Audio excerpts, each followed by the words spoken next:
Ежелгі Қытайдың ойшылдары нені үйретті? Үндістаннан солтүстік шығысқа қарай жалғасатын сапарымыз өте ауыр, себебі жол қиын әрі аяқ баспас Тибет арқылы өтеді.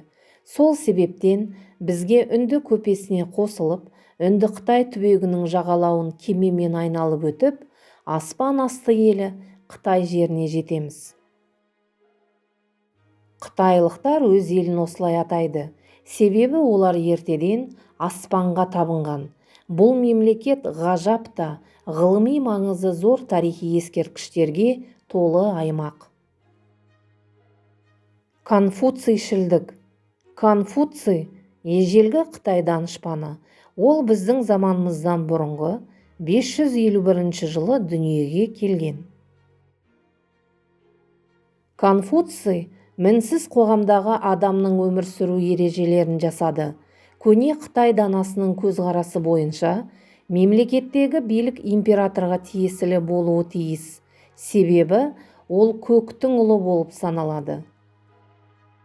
Конфуцийдің іліміне сәйкес, мемлекет бұл үлкен отбасы.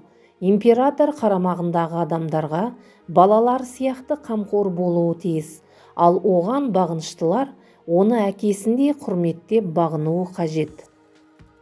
Конфуцийдің ілімі діни сипатқа ие болып, конфуцийшілдікке айналды. Даосизм.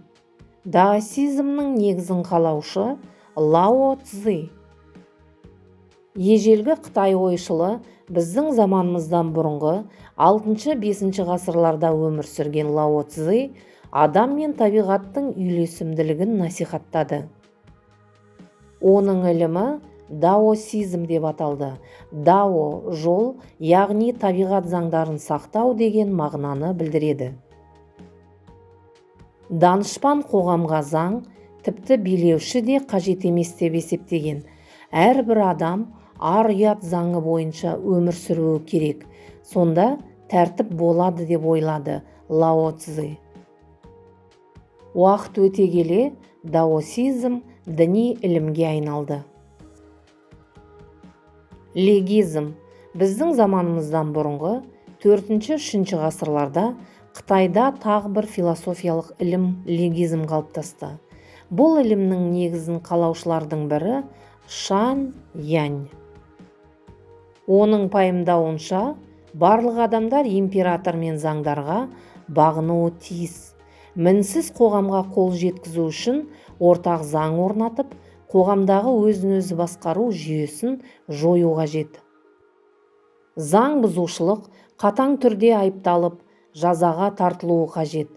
Легистердің айтуынша, халық биліктен қуатты болған жағдайда мемлекет әлсіз болады, ал билік халықтан қуатты болса, онда әскері мықты болады деген.